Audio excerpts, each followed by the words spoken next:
Good evening, everyone. I am Daryl D'Souza, founder of Earthkeepers Connect, your host for this evening, the 21st day of the pre-summit webinars leading up to the New Earth Summit in November. It is the second edition of India's first integrative summit on solutions to our problems in health, food, farming, and environment. I extend a warm welcome to our esteemed panelists of this evening. Also, on behalf of our 10 Earthkeeper groups in India and overseas, and we express our gratitude to you for taking out the time from your busy schedules to be with us and to share your wisdom and experience so that all watching this webinar and its recording later may understand why it is important to treat and also recycle our gray water and black water. And I hope in the discussion for the audience, we will also give them an understanding of exactly what's the difference between gray water and black water. So our topic for today is sewage treatment and disposal systems. I will start first with introducing our panelists to the audience. Gavin D'Souza did his BBA at Saraswat College, Mapsa, and Executive MBA at Goa Institute of Management. He is a director of a private training institute, Agate Technosystems Private Limited, running various skill development government projects. He's also the finance director at Leela Digital and Environmental Solutions Private Limited, which takes up projects in the field of environment, water conservation, treatment, and related services. He's also a partner in a wealth management firm, Meridian Wealth Management, catering to both retail and corporate clients for investment, insurance, and financial planning. Uttam Banerjee acquired his bachelor's in mechanical engineering and his master's in product design from IIT Delhi. His expertise lies in the areas of sustainable solutions, environment, consumer behavior, technology trends, creative thinking, and problem solving. Uttam also holds several patents and design registrations in the areas of sanitation, consumer products, medical devices, and many more. Uttam has 14 years of experience and has worked in the areas of automobiles, medical products and devices, consumer electronics, heavy metal products, livelihood creation, and socially linked solutions, to name a few. He has created several products which have received wonderful reviews in the design community in India and abroad. Uttam has been the key speaker and jury member for several national and international conferences, workshops, and competitions on innovations in sanitation organized by UNICEF, UNESCO, IHE, TNFIS, Finland, AVEX, Belgium, and Government of India. Presently, Uttam serves as the founder and CEO at Ecam Eco Solutions and advisory board members to SCNO India. He also serves as the core member of the advisory committee to a consortium of sanitation by Jagran Pehal, Rakuten Benkisar, and Government of Bihar, an advisory council of World Sustainability and World CSR Day. Captain Joseph Lobo, a master mariner by profession and managing director of a shipping company, from a point onward developed interest in good governance issues and joined Agni as a trustee. On shifting to Goa, he involved himself in treating sewage and garbage.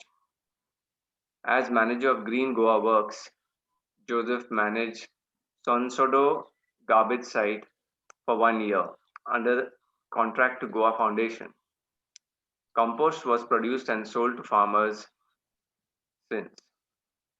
Quitting GGW and starting on his own, Captain Joseph exclusively dealt with sewage and water body rehabilitation. He executed a project at Sant Ines Creek, financed by Cipla CSR and promoted by Chairman of GSPCB and Panjim MLA Siddharth Kukulinkar. Joseph has 80 sewage treatment projects and deals with 1.2 million liters of sewage per day, and whose process is patented by GOI. Here is our first question for the panelists. Why do we need to treat and also recycle our gray and black water? What would you like people in houses and also in hotels and other big establishments to understand why this is so vitally important? If I could ask Gavin to please start. So Daryl, generally gray and black water are to be treated because as you see today, there is a population explosion. Natural resources are being strained, especially water. If you test a lot of places where we have also tested clients' well water, where they think that everything is okay, when we actually do sample analysis, maybe at the health department, to check the potability of water, we find that this water is contaminated and is unfit for human consumption without being treated. And letting such untreated water into open streams, into the ground, is what is resulting in the pollution of the water table and thus makes the water unfit for direct consumption. Because of this, it is extremely essential that rather than just letting sewage go untreated, we need to treat and recycle. Recycle why? We can recycle to reduce the pressure on fresh water again. So if there is grey water which we can treat and recycle for various other non-potable purposes, it's a step that we should be taking. Gavin, could you just for our audience also, clarify for them what exactly is grey water and black water, so that they know Yes. What we're talking about. So when you talk about black water is basically the wastewater which comes out from your toilets, bathroom pipes, which contain fecal matter and urine. That is generally what is black water. Sometimes even water which comes from dishwashers, kitchen is considered as black water due to the contamination by pathogens and grease. Grey water is the water which is absence of fecal matter. It comes generally from our sinks, from our bathtubs, from our showers. And grey water has a lower level of contamination, which makes it easier to treat and process than black water. Thank you, Gavin. Uttam, would you like to please share any more aspects of why we need to take care of this? What are the potential hazards if not treated? Sure. So I'd like to, sort of categorize my answer into two different parts, the gray part and the black part. As Gavin rightly said, what exactly, you call as a gray water and what exactly is called as a black water. Now, if you look at the black water, normally we call everything as a waste. For us, it's not a waste, it's a resource if you know how to utilize it. If you look at the black water, if you look at the human anatomy, nature has designed us in a particular way, right? The feces and the urine, I'm saying it very bluntly, the feces and the urine comes out from two different passages, two different paths, right? It is not mixed by the nature. What we do as human is we mix it artificially, and on top of that we add a lot of water by the means we flush and all of that we do. Now what happens is urine, feces and wash water, when these three components along with the chemicals that we use to clean these toilets or clean these facilities becomes a deadly combination. It becomes like a deadly cocktail. And the way the drainage systems, the way the whole infrastructure is designed, if you look at the cities or the urban infrastructure that we have, everything mixed together then goes into the drain line, the sewer network, and ultimately it lands up in the STPs where it's already overloaded. So if you look at the situations in most of the cities, like 80 to 90% of the sewage, goes back into the river bodies, into the soil untreated. And that is again coming back to, us in the food chain that we have. Now, if you look at the food chain, it's currently an open-ended, system. So we grow the crops, we consume them, and then we defecate or urinate, and then it goes out in the open, untreated, and lands up in the river bodies and then pollute that. Now, urine and feces both have a lot of pathogens and bacteria, and when they, go into the river bodies or into the soil, without getting treated, it creates a lot of pollution. It creates a lot of contamination to the existing ecosystem. So what we need to do is, when we say recycling, when we say treatment, what we need to do is we need to close that open-ended loop. We need to close that. So when I say closing that loop means whatever we consume, whatever you take from the nature, you give it back in the treated form. And that is what we have been trying to do. Now, coming to the gray water part, there is a lot of contamination that is happening apart from whatever is sort of bacteria and pathogens. There is a lot of chemical contamination that is happening, which is again going back into the same system that I talked about, the same place where the black water is going. And that chemical contamination is happening because we use a lot of chemicals in cleaning our household items. Like, for example, you take the example of washing your clothes, washing your dishes, or cleaning your floor, everything. So the moment you do all of these things, everything is mixed in the gray water and then goes back into the same system, and then it becomes very difficult for you to treat them. So the solution is that do not allow these chemicals to get into the system. Try more natural alternatives that you have. And the second solution to the black water is that the way the nature has designed us, it's not mixed by nature. So try and see how best you can adopt a system which is not letting all of these things mixed, and then so that the whole treatment process becomes more and more easy. So I feel that is one of the more reasons why exactly we need to recycle, or why exactly we need to treat them as a resource and not as a waste. Great. Thank you, Uttam. Captain Lobo, your thoughts on this? I'm sorry about being diametrically opposite to what you all are saying. Okay, let me start with how I started my whole system with my change of thoughts. The first thing I said was, what is sewage? If you take our water consumption, I'm doing this job now for the last 13 years, and I do 1.2 million liters every day. If you take our water consumption, it is 200 liters every day per person. It means washing clothes, washing vegetables, eating, cooking, whatever, drinking, cooking, and whatever. Out of this 200 liters, 120 liters is spent to flush 1 kilo of our waste. That means 60% of our water consumption is spent to flush 1 kilo of our waste. So my whole concept is sewage is a resource that we are not harvesting because we did not understand the value of it in terms of what we are doing. So now let's take what is sewage. So the first I said is 60% is water to flush 1 kilo of our waste. Now what is our waste? You are very nicely categorized. It's fecal matter, it's urine, it's washing clothes, it's cooking, it's oil, it's whatever. You put all that together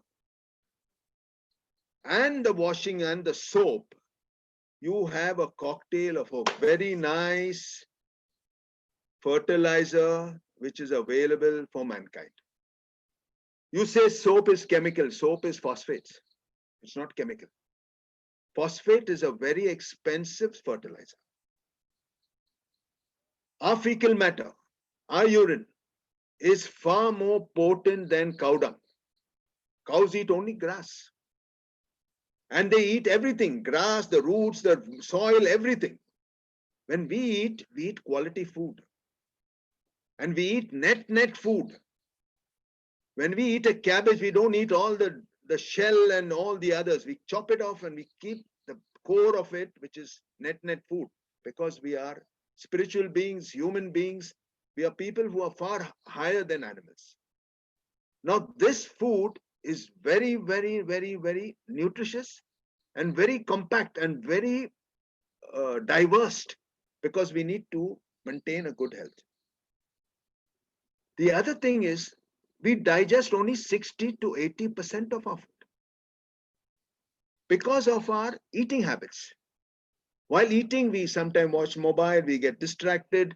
The whole purpose of eating a meal is lost. You go to a farmer, he digests 90% of his meal. 90%, because when he comes to eat on the table, he is hungry because he has worked in the fields. And he's come there and he eats only 2 meals a day, 11 and about 7 o'clock. We have our drinks and eat at about 10, 12 o'clock. We lost the taste.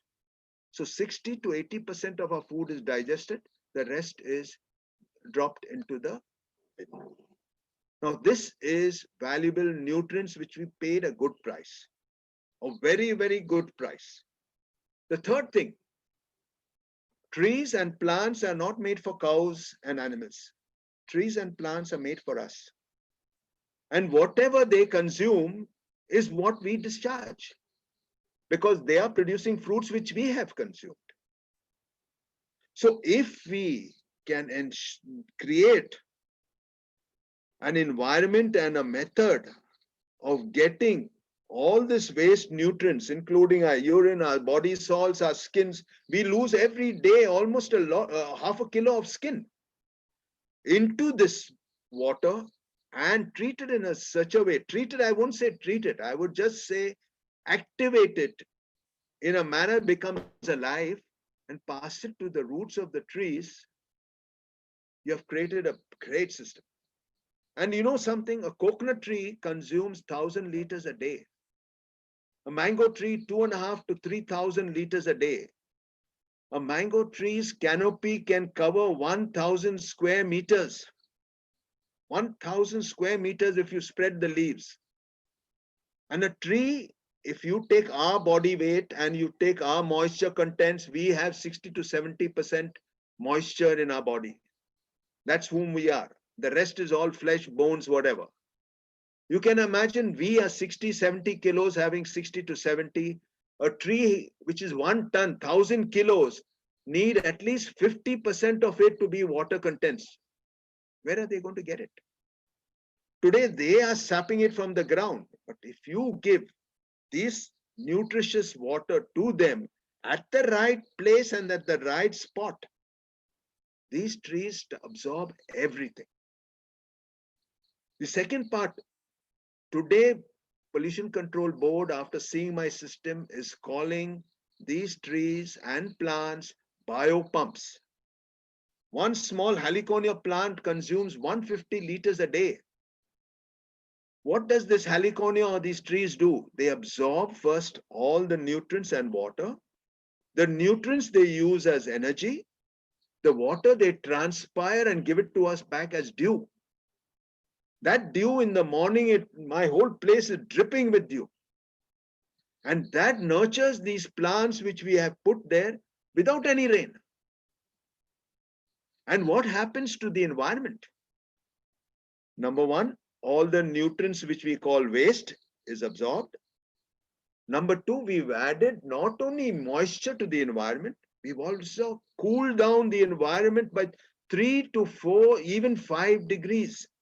In my housing societies where I've installed it, and I've installed in over 92 projects, the environment temperature has gone down by almost 3 to 4, even 5 degrees.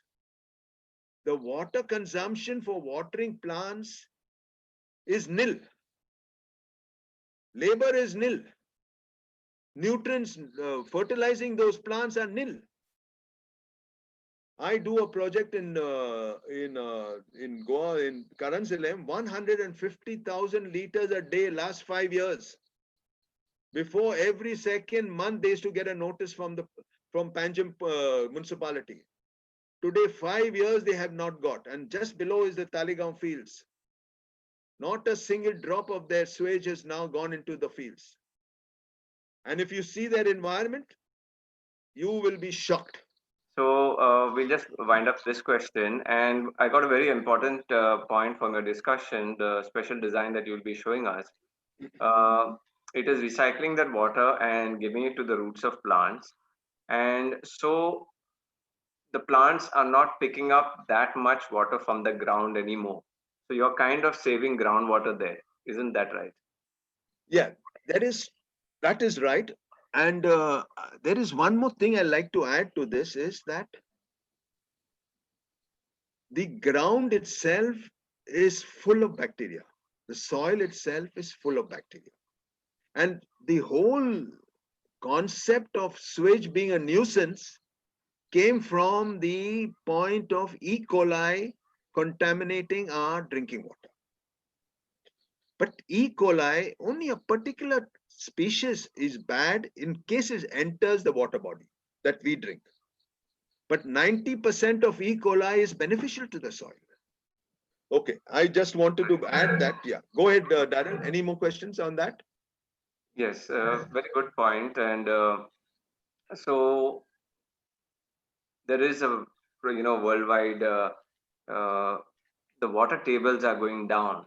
You see, even for places like farming in Punjab, where they are you know drilling bore wells and going to 400 feet and all of that to get that water from that's so low.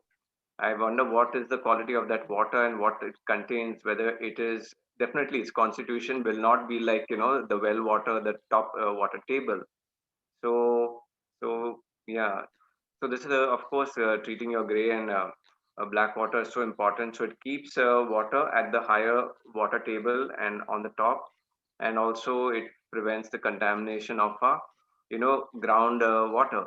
And what point to Uttam, Uttam, like you said, the urine comes out from a different place and feces come out from a different place.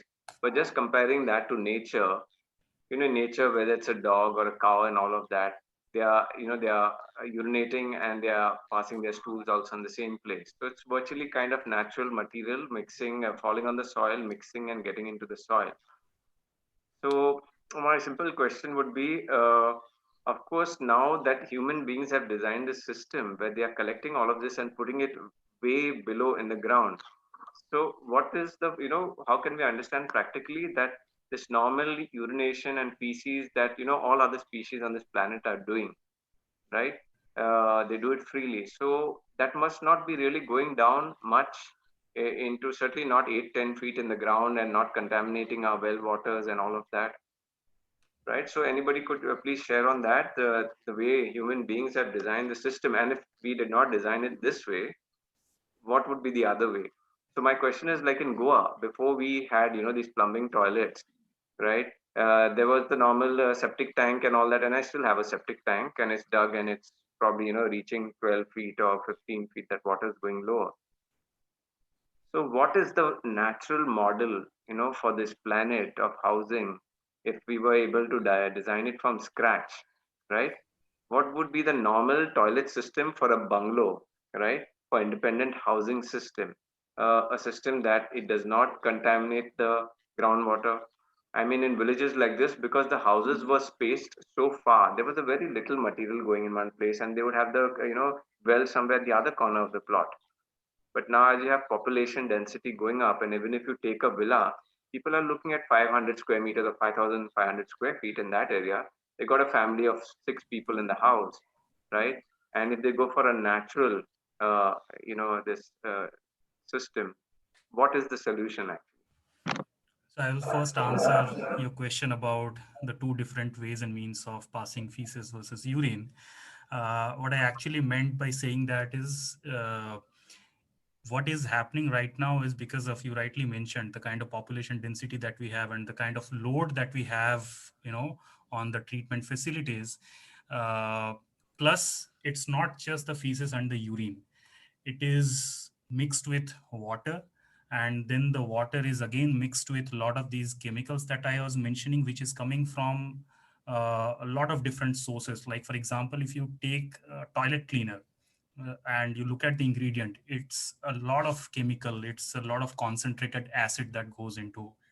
If you look at the floor cleaner, if you look at the drain cleaners, there is a lot of bleaching agent, there is a lot of acidic content in it, which is also impacting the bacterial, formation of inside the feces, inside the urine, which is capable in itself of degrading. Like, if you look at the olden days, when there was no toilet, and people used to practice, even now also in many parts of the country, people practice open defecation. I still consider that's a far more better option than having a place where you don't have any option to, sort of handle the waste properly.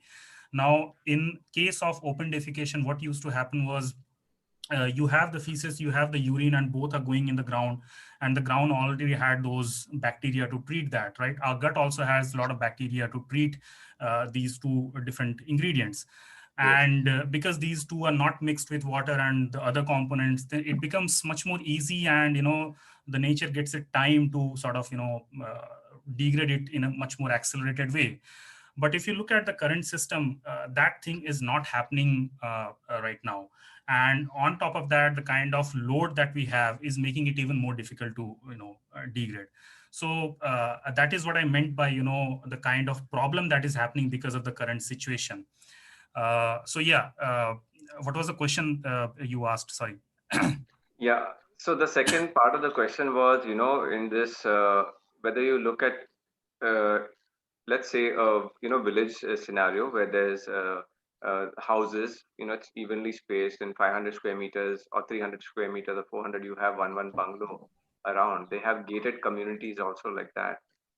So how are they supposed to, what is the best system for them?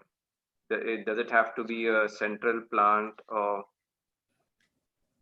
For the current situation, what we have, I always feel that decentralized systems are much more efficient than having a centralized system where you collect all of those things at one place, and then use so much of resource and energy in transporting these things from one place to another and then treat it.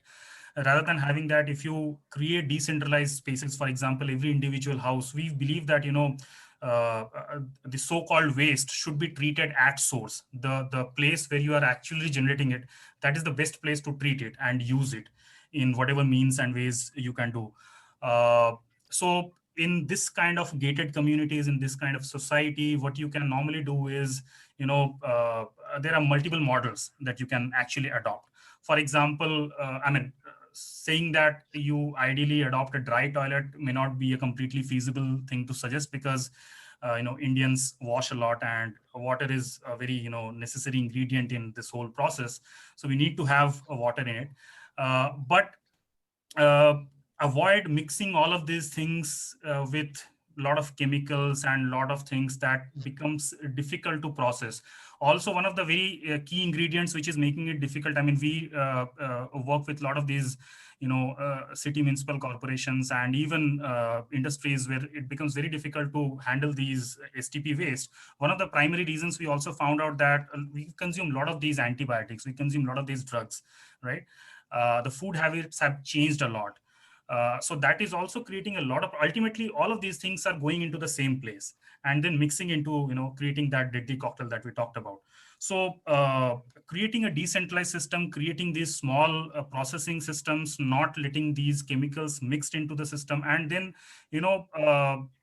before even starting this session, we were discussing that without even processing the urine, you can actually use urine as a fertilizer directly, right? Right. So that's not a problem. Urine, feces have a lot of these nitrogen, phosphorus, potassium in it, and which are very good nutrients.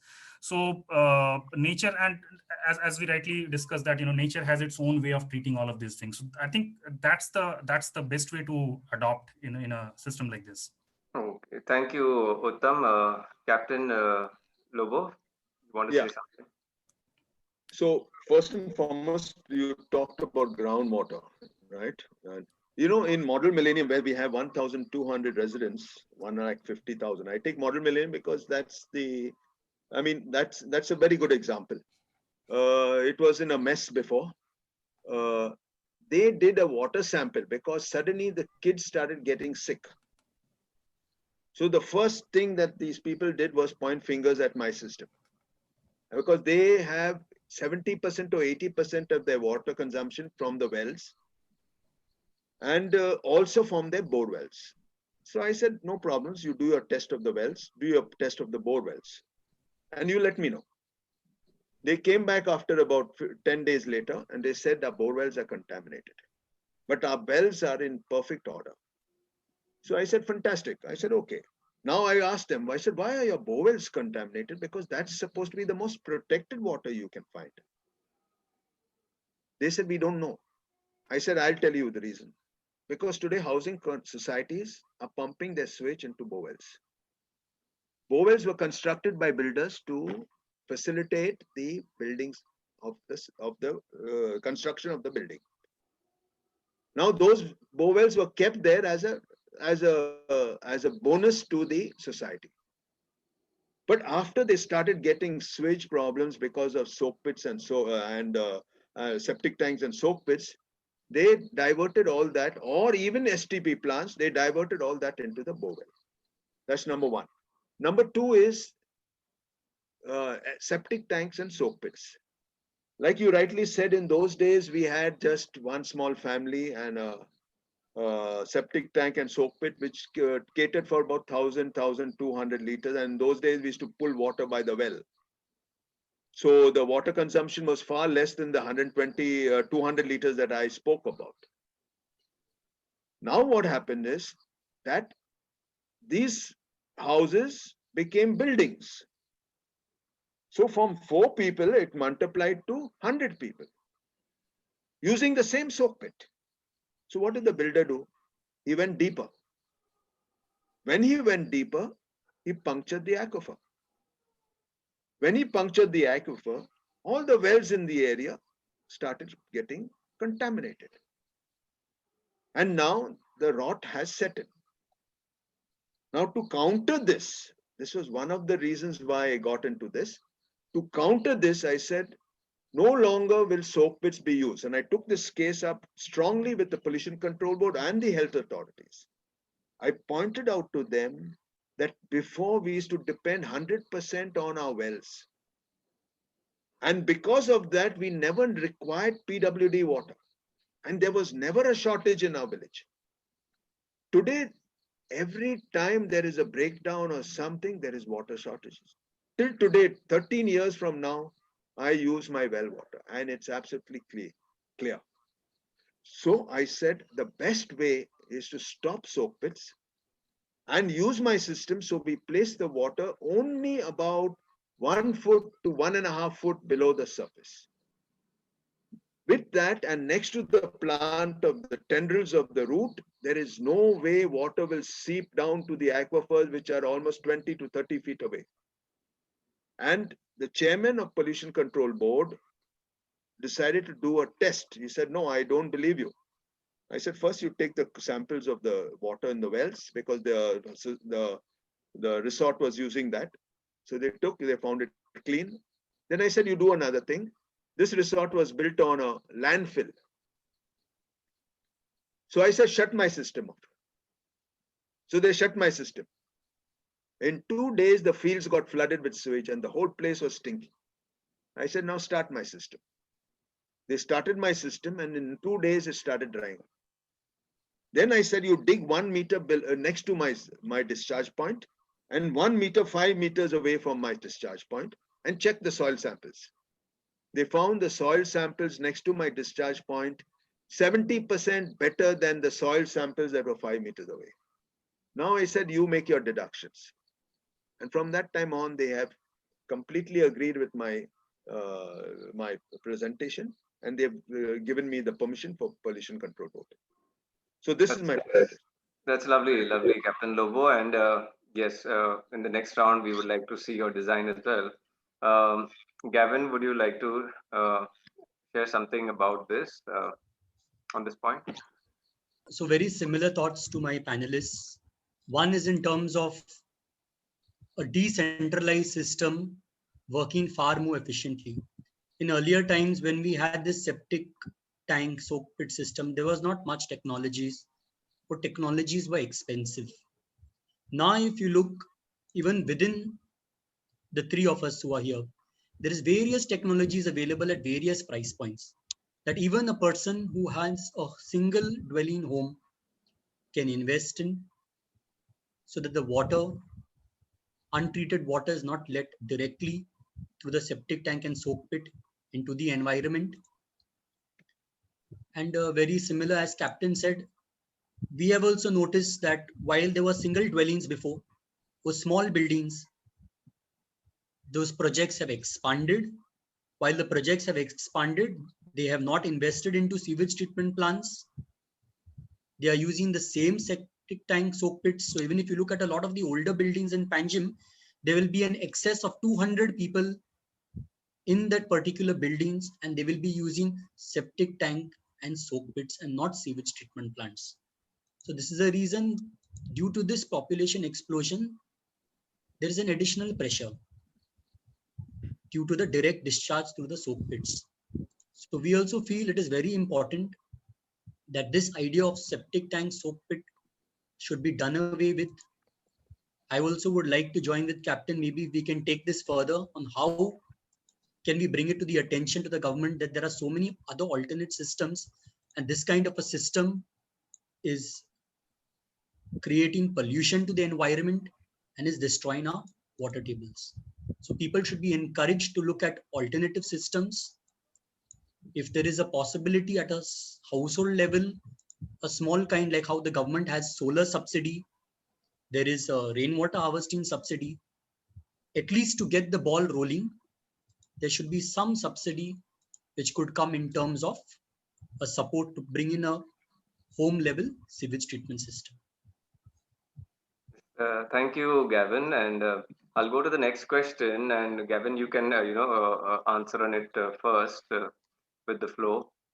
So, second question is, how is the sewage treatment and disposal system that you implement through your company? How does it tackle this job? What are the different models you were speaking about? Do you all do a particular model or different models for different scenarios? Correct. So, Daryl, can I share screen now and show my Yes. presentation of Yeah, the thing? please go ahead. So basically, if you look at our process, there is a preliminary process, there's a primary, a secondary, and a tertiary process. At the beginning part itself, through things like grease traps, we remove solids, we remove oil, grease. At the primary stage, it's the removal of suspended solids, organic matter. Secondary, there is removal of biodegradable organic matter. And tertiary is whichever solid suspended remain and the dissolved solids. How does the primary treatment system happen? The primary treatment, as I said, is through a screen chamber, grid chamber, oil and grease, and a primary settlement tank. So as we know very often, like all the wastes are all mixed and coming from one single line. So when you have your kitchen oil, you have other dirt coming, you have other things being flushed down the toilet. If that comes into the filtration, into the treatment process, it could clog the tanks. So the screen chambers and the grid chambers and all, they catch hold of these items, and we build it in a flexible way where that screen can just be taken out and the items disposed of properly. Now, the secondary treatment is where it goes into the main tanks, and where basically with the help of a variety of microorganisms, the wastewater, the fecal matter is converted into simple substances. So what we follow is a technology called activated sludge treatment. The tertiary treatment. Now there are people who want the water to meet even more stringent parameters, like pharmaceuticals who may be applying for an FDA license, or people who may be trying to comply with higher norms, or people who might want to use a system like for a dual flushing system, where the water from your sewage treatment plant, treated water, can get reused back into your flush tank, and there's a separate plumbing line for that. So for that, sometimes additional tertiary treatment is required to remove the smell, to remove further bacteria. So in very simple terms, this is how our process works. So we have the inlet of the water, where generally it is mixed. You have the washing, you have the toilet, you have the kitchen, everything coming. The bar screen and the oil and grease trap, which traps oil and grease. Not generally we put it when we are dealing with hotels, restaurants, not with generally with builders and all. So there's a bar screen which is here, which captures any objects or anything else which may be flushed down the toilet, which cannot be broken down in the treatment process. We have something called as equalization tank. Now here is where the water flows in, and we have coarse bubble diffusers here. What do diffusers do? The diffusers break up all the matter. You know, if you see all the solids are coming together, the oil is mixed, everything is mixed. The coarse bubble diffusers break it so that it becomes easier to treat. This goes into the aeration tank. In the aeration tank, we have fine bubble diffusers. So basically, we provide oxygen into this tank, diffusers. There is something called as a blower, which is kept, which blows this oxygen into the diffusers, which creates a conducive environment for the microorganisms to break down the matter. So, Gavin, my The question at this overflow point of is, this you know, goes the into the oxygen. settle. Sorry, Gavin, to interrupt. The Yes. oxygen. So, do you have to have oxygen tanks, or it is generated by some process on site? So the very same way you have a pump, you know, which pumps water, we have something called as a blower. So this blower sucks air and it pushes it into the tank. Okay. And there is like if you look at the aquariums, you know, generally in aquariums, Right. we have this small ornaments from where you can see the oxygen bubbles coming. So it's the Right. very same thing. So we give the Okay. oxygen to enhance the process. So this water then comes into the settling tank. What happens in the settling tank? There is still sludge. The sludge settles at the bottom of the tank, and the clear water through overflow goes into the filter feed tank. Now the sludge which has settled here is at levels which are monitored and transferred back into this tank so that again it can be processed, so that there is no buildup of sludge. So we have the filter feed tank from where the waters come. Now this filter feed tank moves into the activated carbon filters and the pressure sand filters, where it is further treated. Any residual solids and all are removed. If required for further treatment of water, there is certain dosing, chlorine dosing, etc., which happens. And we have the final treated water tank. Now this water tank is something which is very clear. It meets the norms of Central Pollution Control Board. It meets the norms of the State Pollution Control Board. It is safe to be discharged. It is safe to be used for something like the outdoor flow washing, outdoor gardening, maybe through a drip irrigation system or through a normal hose pipe. There's a pump which is connected here, and you connect your hose pipe and you can water your garden. There is no smell, there is no odor. And if you look at it in a bottle, you'll think it is clear, fresh water which has been poured into the bottle. So that is generally how our entire process works. So this is packaged STPs. If you look at these particular clients who are very close to the beach, or maybe on the beach or on the jetty, due to which there was a restriction due to CRZ norms and all, civil work could not be done. So we have done packaged STPs for them, where this was being fabricated in the factory, carried by a crane, dropped here, and just the pipes and everything connected, and it is ready to go. Wonderful. We also are dealers for a Japanese company, Joetsu Daiki Axis. This is a sewage treatment plant size of 1 cubic meter per day, which is for a household of maybe at 200 liters, 5 people. This is a household model. You can look at the size and the space that it occupies. So basically it is just a crane system, plug and play. That is the packaged STPs. We are also into Even the underground. earlier one, Yes. Gavin, the earlier one that was in the parking lot, it can be put underground Yes. also? Yes, it can be put underground also. Okay.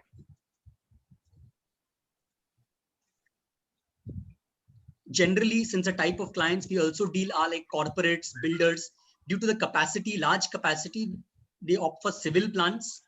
Now, if you look at this Dempo plant, it is a completely underground plant. And if you stand on this, you will not even know that there's a sewage treatment plant underneath the ground. Okay. At Goa State Pollution Control Board also, we have done their STP. That is also an underground STP. Okay. At Lovely. Mopa Airport, we have done the STP for Mopa Airport with secondary filtration, and the water is reused for the landscaping and reused for other non-potable purposes. These are samples of underground STP. Then there are overground STPs. For the cruise terminal at MPT, this is an overground STP which has been done for the cruise terminal where all the boats berth and all the clients get down. This is another 1,200 cubic meters per day STP that we have done at the MPT main harbor, Sada, which takes care of all the waste from all the administrative buildings, from the MPT quarters, and from the other offices. For some of our STPs, we use reed bed at the final stage before the water is discharged. So how do we do it? Basically, we always try and start with a sample. So we take a sample to understand what is the constituents of the waste, what is the parameters that is currently coming in. We try to match them to understand, do they need to match GSPCB norms? Do they need to match Central Pollution Control Board norms? Now, almost all norms are equaling out and they're going to be the same, but we try to understand what is the norms that they want to achieve. We submit our cost estimates, and on receiving work orders, that's the time we allocate the team. For most of our projects, we take responsibility right from the design to the annual maintenance contract. So we are end to end. We take full responsibility of the process. We take full responsibility of how the sample should come out at the end, because of which we take AMCs as far as possible with our clients. So we assume full responsibility. So there's not, we will do the designing, then somebody else might do the execution, somebody else does the AMC. So we try to provide a very comprehensive package to our clients from the design right to the AMC. That's So that is lovely, Gavin. So I'll have to go on to the next speaker Yes, to yes. get this. Are you done with the presentation? I'm done, Daryl. That was the last slide. Yeah, lovely. Thank you for that. It explained it, very systematically. Uttam, would you please like to share with us your system and how, what are the components of your system and how you'll go about doing it? Sure, Daryl. So we have two different solutions. One is for STPs, the other one is for the household septic tanks. What we normally do is we have two different bacterial cultures that we have developed. One goes with the aerobic process, the other one goes with the anaerobic process. For the STPs, we normally do not construct or build STPs. What we normally do is we work with the companies who are already managing or constructing STPs, and we try to accelerate the whole process by introducing our bacterial culture in their aeration tank. So the whole solution, whether it's STP or septic tank, the process that we have developed is very similar to the existing current way of managing or way of doing things. So there is no great change in the existing infrastructure which is required in our case. And that's also in the case of STPs, where we just come into picture and dose the bacterial culture in the aeration tank and degrade the sludge and bring down the BOD COD levels and digest all of that in a much accelerated way. So the whole degradation happens in this case in less than 3 days. So that's the kind of STP. I would like to share one video.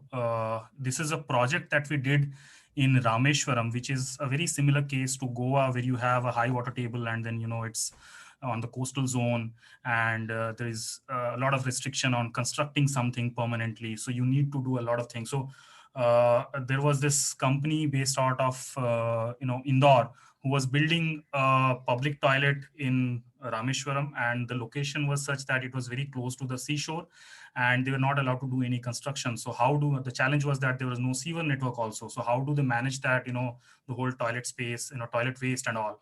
So we did that project. I would like to show, it's a 4-minute short video, and if you permit, I would like to show that.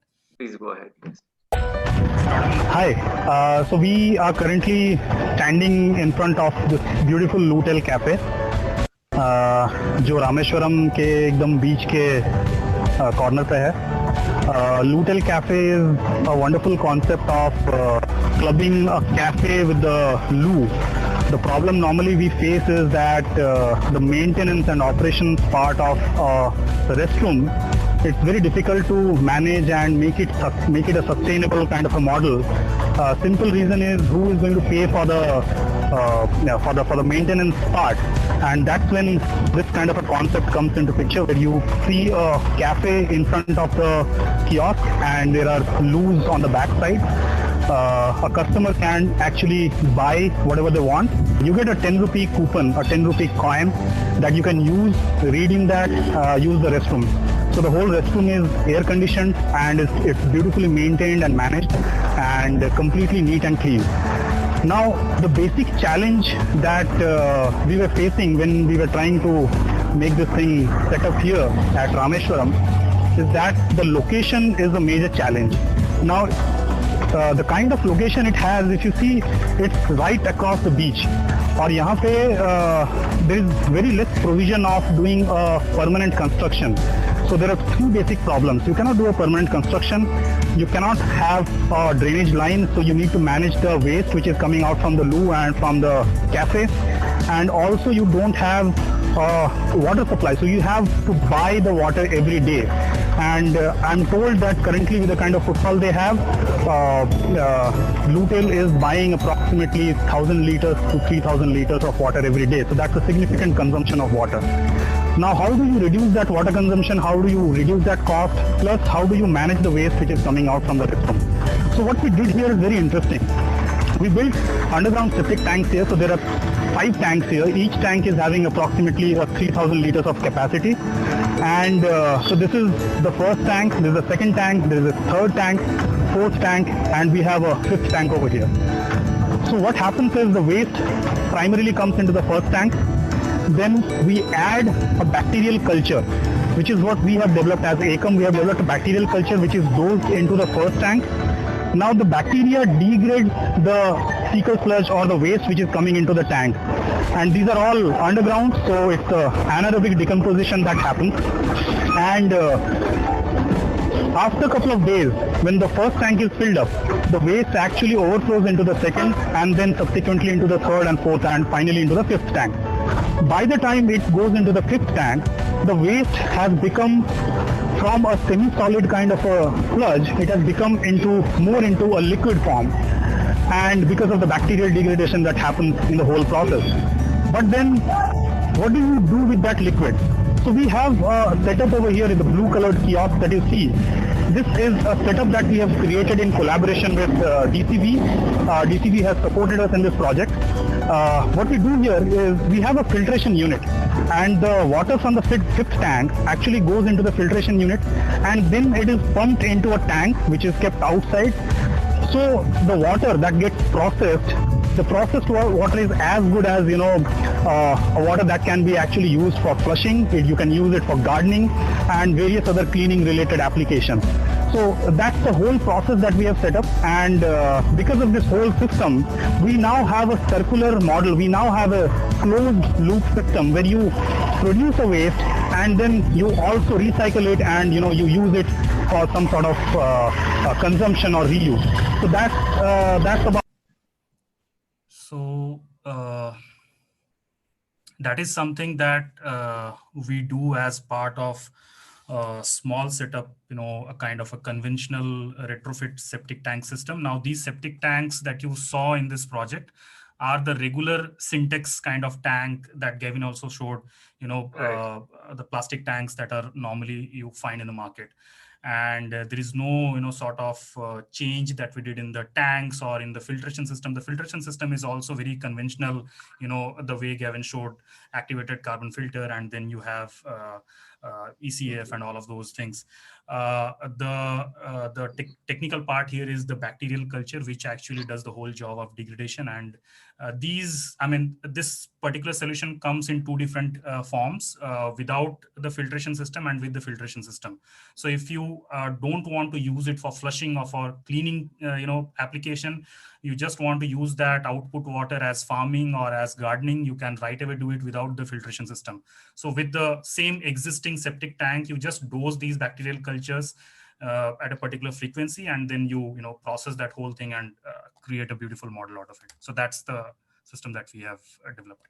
That's lovely, Uttam. My question was, do you have two incoming lines, one from the wash basins and one from the toilet?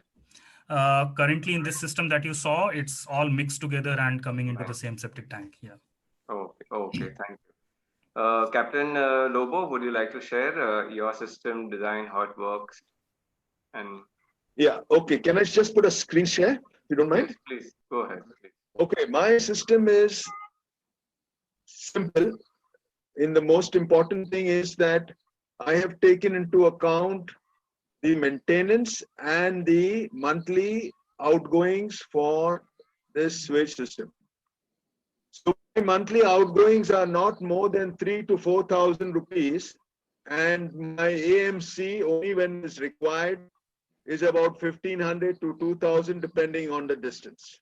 There is a cost for bacteria, which is 1 liter per person per month, and it's about 35 to 40 rupees with transport. So this is my stats, which treatment dispersal.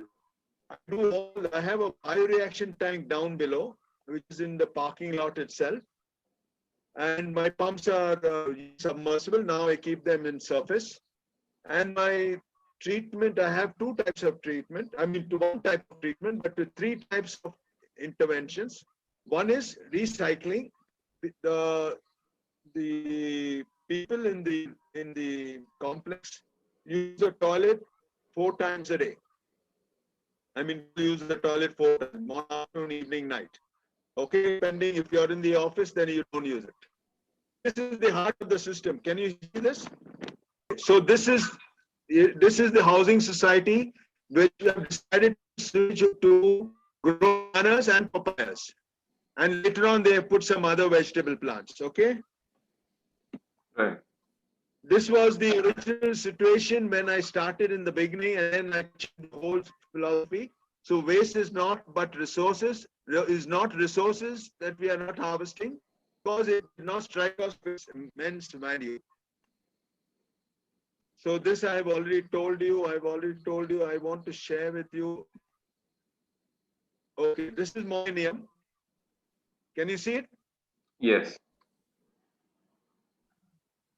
So this is the model Millennium which I have installed in 2019, 86 installations. All have 1 minute. Let me just see this. Yeah. So this is when we started in model Millennium. Okay. Right. So in my system, we use minimum of power, minimum of resources, and we try to keep the cost as low as possible. So in a normal system, they treat sewage as a nuisance. I treat it as a resource. Are you hearing me? Yes. Yeah. So my cost of the running of the plant is about 4,000 rupees a month for a plant of about, say, 50,000 to 1 lakh liters. And basically it's on electricity plus cost of the bacteria. Bacteria, as I said, was 1 liter per person per month. But the give back from my system helps in saving of labor, helps in ensuring that the place is green, ensuring that there's no water consumption on gardening. So these are my big savings. There is no sludge in the tank because all sludge is now being composted, converted into bacteria and given to the gardens. So this is in a nutshell, my system. Yeah, Darren? Yes, thank you, Captain. Okay. Yeah. Okay, before I take any question, the one last round of, the last question is how can people get in touch with you to know more about your system and projects? Gavin, would you please share with us how can the audience and people watching this video get in touch with you all? You all are based in Goa. Do you all do projects out of Goa too? Yes, so currently we are based in Goa. So we take projects all over Goa. And so that participants are able to contact. Right now, I will drop my contact details on the public chat. So everybody can have access to it. Right. Do you all have a website? We have a website. Our website is www.leelasolutions.in, and our brochure and all, everything is uploaded onto the website. Okay. Please share that too. We will share. Yes. Uttam, how would you like people to get in touch with you besides your city? Do you all do it in other locations too? Yeah, we have, projects pan India. Our offices are located in Delhi, Mumbai, Ahmedabad, and we have executed projects right from Jammu Kashmir to Rameshwaram. So location is not a problem.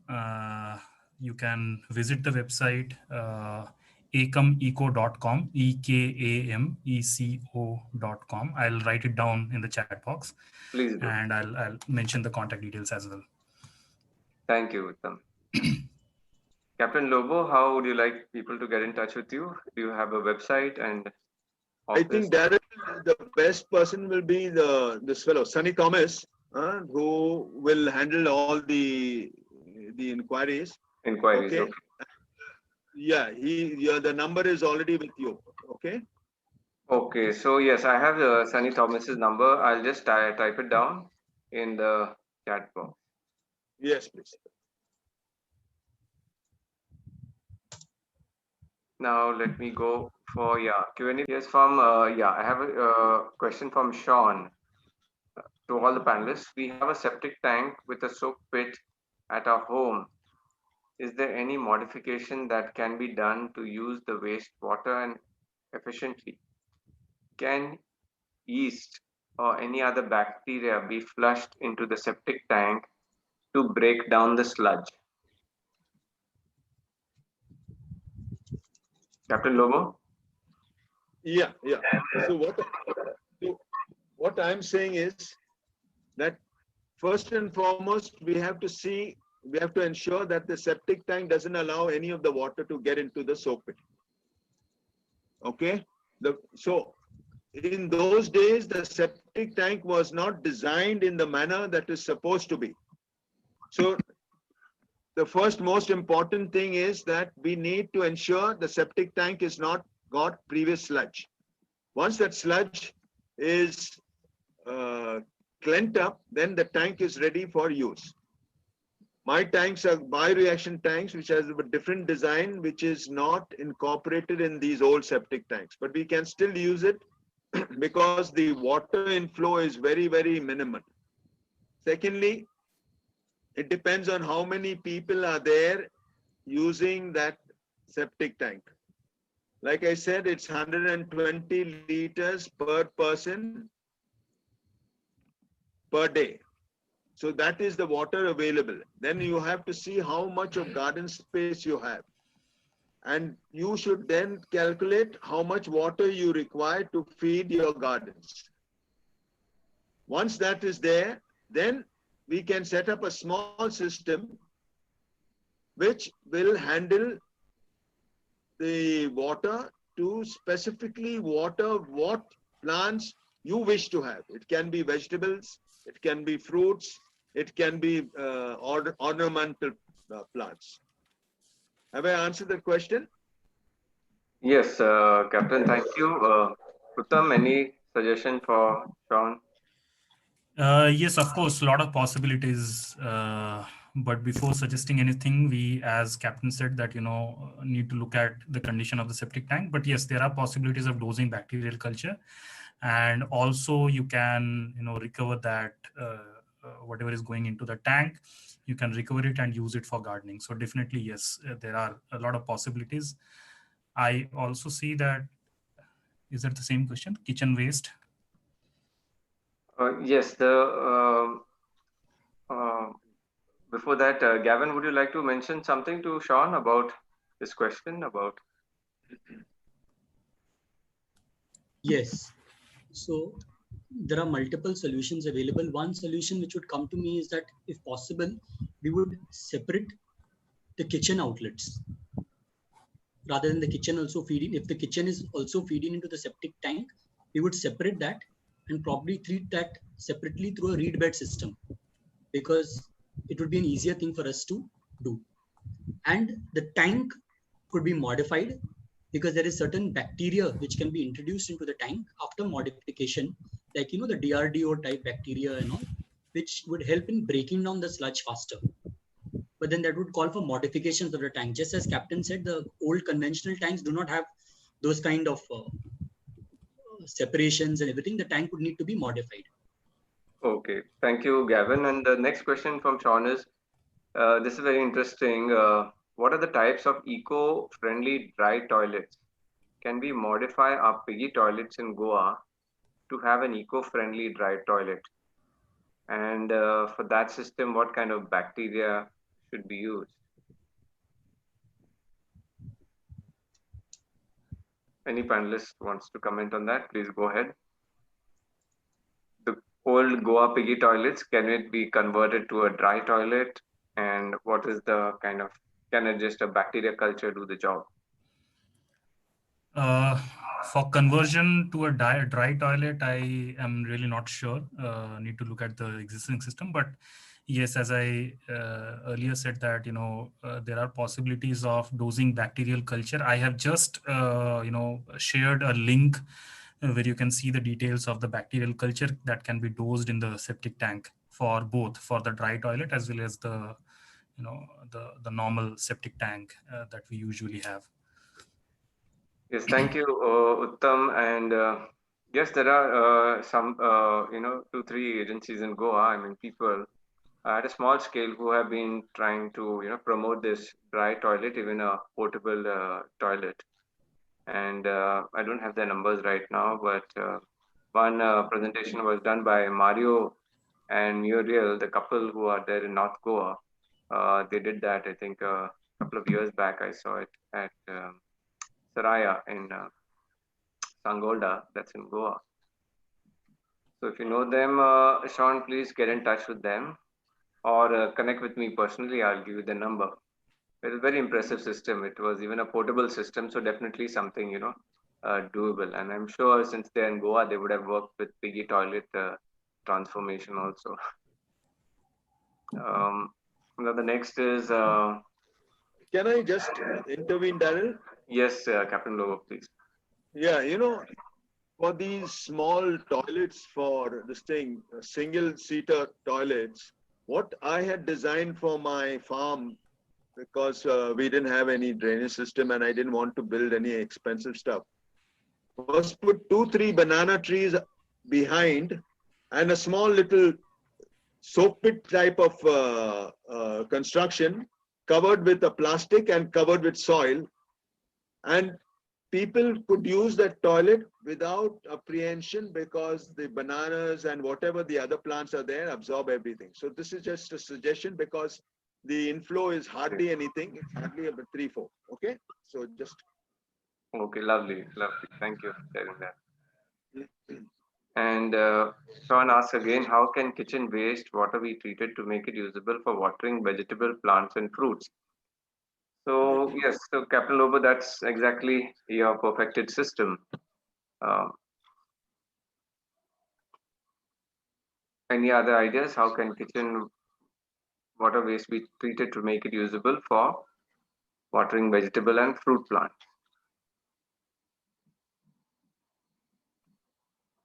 Daryl, I just want to add, because I'm doing this for my farm here in Revora. I have, like I said, created a bioreaction tank. I have animals on my farm, including pigs and goats and chickens and rabbits, etc., and humans. So I put everything into the inlet. I add cow dung because I have a what do you call dairy just close by, so they give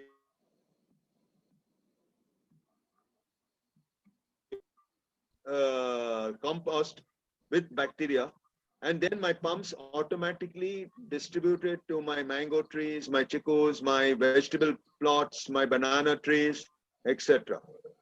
And there is a huge transformation in the growth, and that you can see by the color of the leaves. It's dark green, which means a lot of nitrogen. So this, I suggest, can be utilized or duplicated for even small households as well as people who have larger plots. Okay, I have a canal close by, so I add water inside there. So my pump continuously dissolves the water, continuously dissolves the the matter there, and my pumps continuously discharge this. So every day we sort of water our fields with this particular waste. Okay. Yes, thank you, Captain Lupo. So we are done with the questions, and we can wind up. But before that, I would just like, any closing comments from any of our panelists, whether it's specific on a system or a message to our audience, on the importance of this entire system. And like last year, Captain Luba, I saw your system that was presented, and I just thought to myself, for individual houses in Goa, of course you do big societies as well, but for individual houses in Goa, it looks so amazing that all of the water that comes out from the house, it directly is sucked up by all the plants and the vegetation around, and it really doesn't go even a meter or more than that into the soil. So uh, it really doesn't contaminate the groundwater system. So that's the main message I want to give people, at least who have individual villas. I think that's a solution for every individual house. And then of course for the gated complex also, they could have a bigger installation. um, Gavin, what would you recommend for a bigger, like, gated communities or societies? um, what would be the advice to them on the benefits of, is it only a moral thing that they have to look at it in that way about the environment, or is there something more to it? Savings and Yes. cleanliness. So there is definitely long-term savings. One thing as a closing comment I would like to say is that our general experience has been that sewage treatment plants have been given the last priority. Only when the builder reaches towards the finishing stages of the construction, and when they require the consent from Pollution Control Board, that is the time they go to understand where do we put the STP, how do we put the STP, and thus a proper solution is very difficult to come about.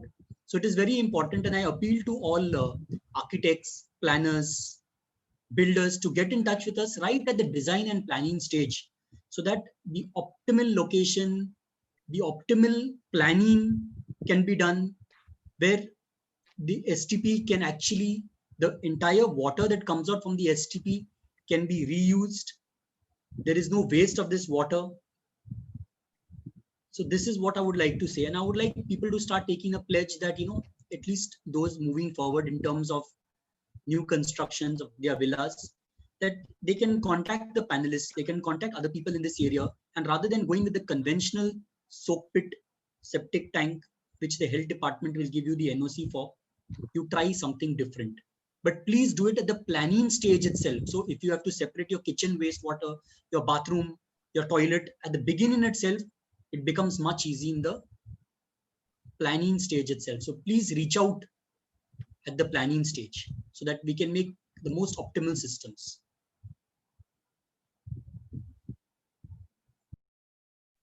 Very right, Gavin. So that means right at the planning and design stage itself, they know they've designed all their piping systems and everything is in place. So no amount of rework is required.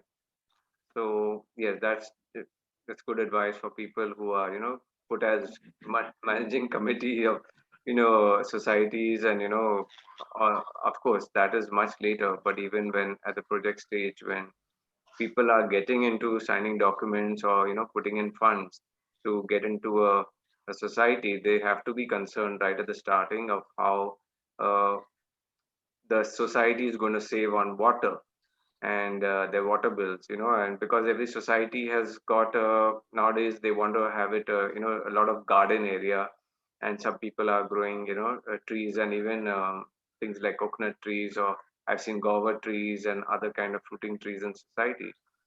So that would really help them in advance. Errol, I'd like to add something. Yes, Captain. You know, one of my main angst about sewage treatment plants in Goa is on 2 points. Number one, that the water that they are going to discharge is chlorinated. Now, Right. if you go and see what chlorination really means, it means killing the bacteria. Chlorination is basically nitrates. You're getting me? Yes. So chlorination basically kills the bacteria in the water. When chlorination kills the bacteria in the water, the BOD, the oxygen consumption by these bacteria reduces to about 5.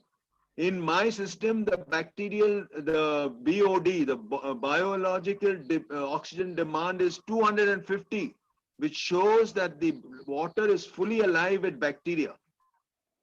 Now, when you pump this water, most of the sewage treatment plants were designed to pump the water into the river. When you pump,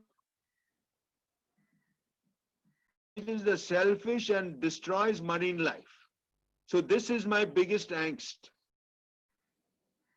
Yes, very right. Please give me all this water. Give me all this water and we'll reforest the highways where all the trees have been cut with good Konkan variety trees.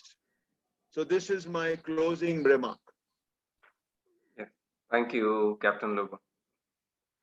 Uttam, any closing comments, Uttam? Yeah, I mean, just one thing I would like to say is that do not look at all of these things as waste. There is a lot of economical value, and start exploring the solutions around you, start exploring the available technologies and processes around you, and start recovering it. We need to prioritize sewage treatment. Currently it's a taboo, as Gavin rightly said, that people do not think about these things while designing. That is what is required right now. Whether you are designing your own home, right? For example, if I'm designing my home, toilet comes at the last.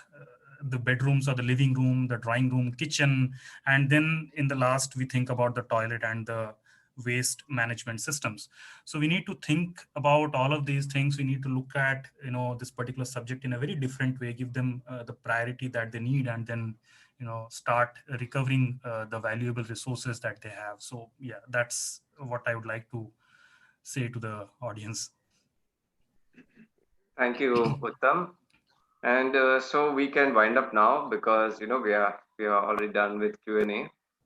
So my thanks goes to Gavin D'Souza, Captain Joseph Lobo, and Uttam Banerjee for being with us and sharing their designs, their understanding, and also giving some deeper insight to our audience about how these systems work and their need.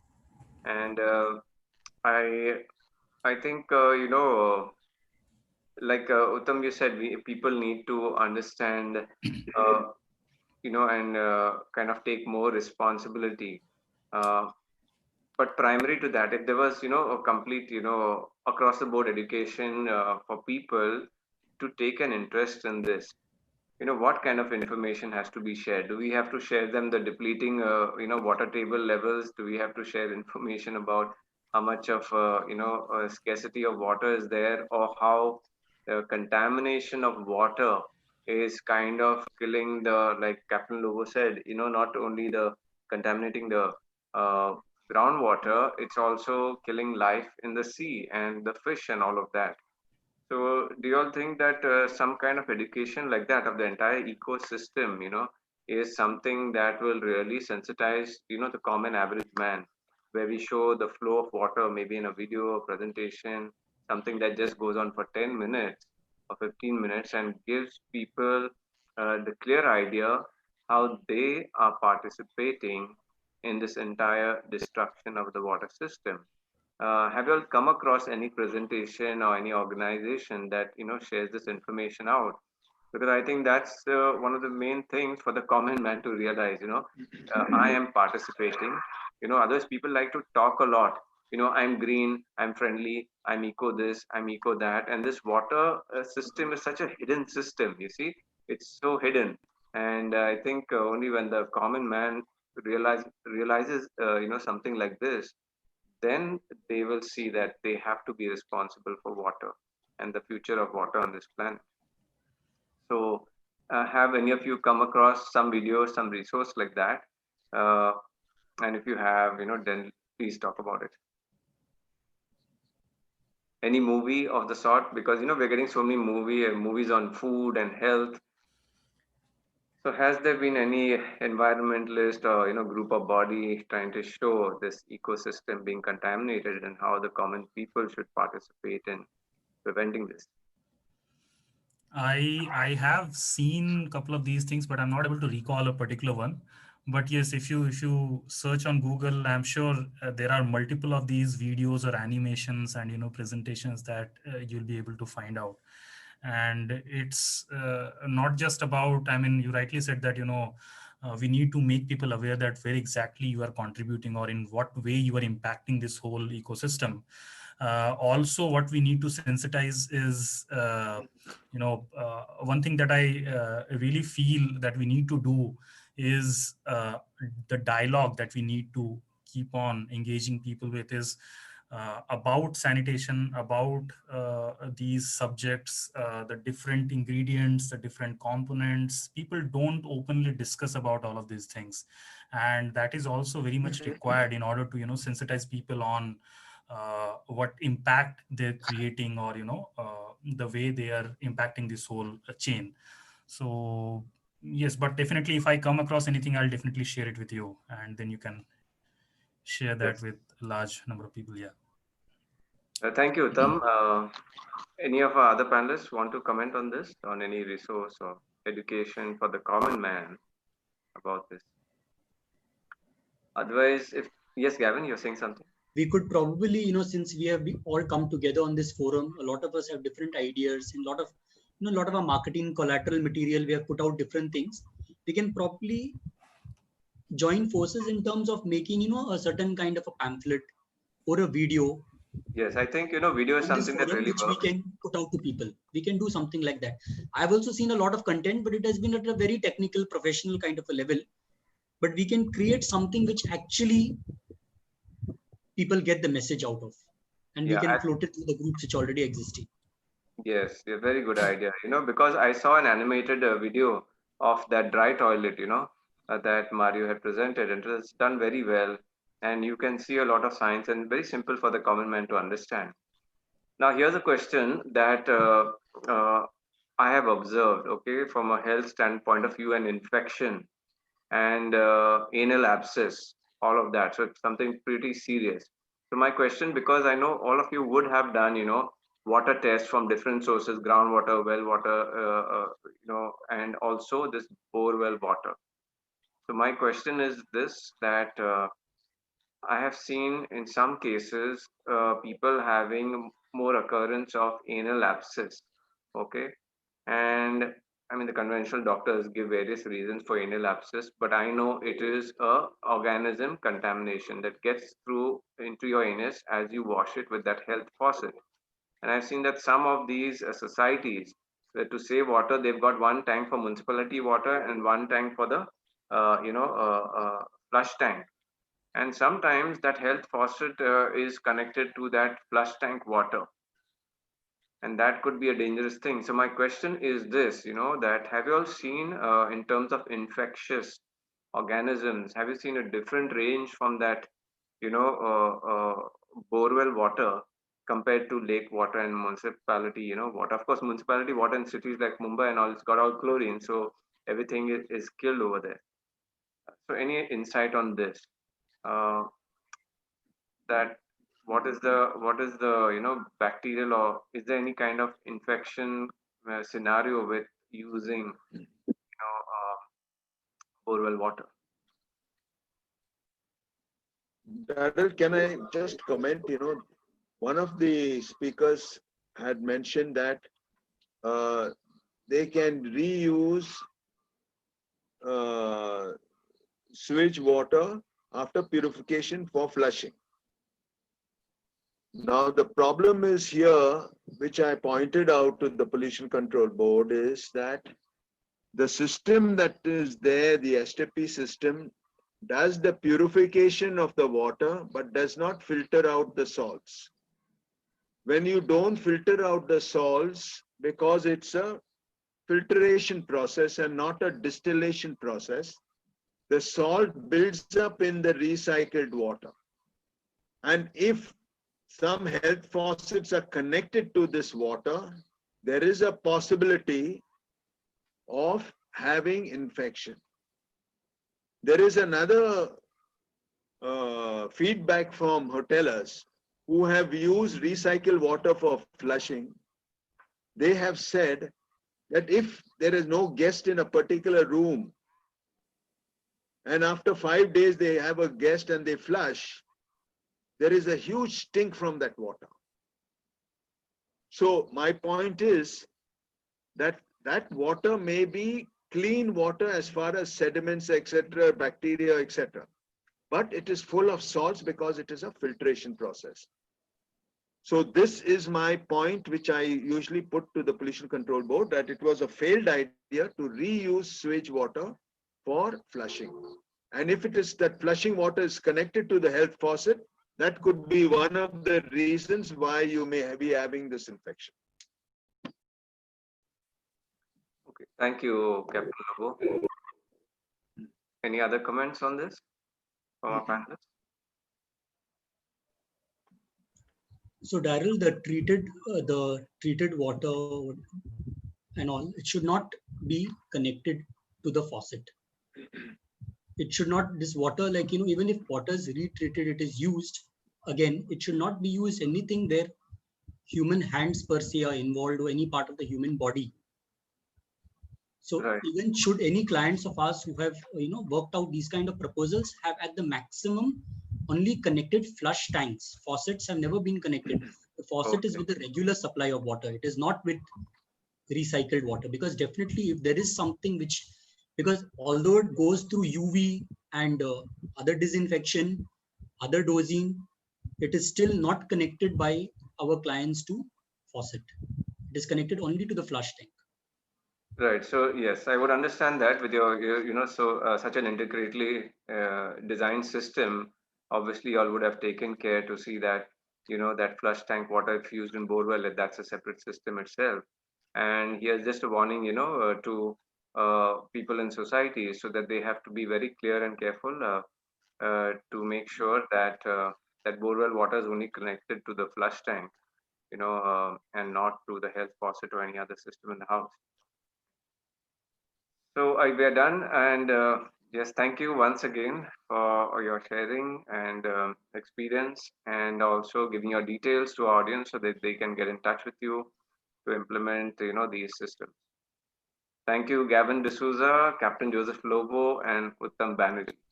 Thank you And, so much. Thank you. Thank you. Good, Thank you. good night. And look forward to be in touch with you all, and also, understand more about the systems and this, wonderful work that's also very important for our future. Thank you.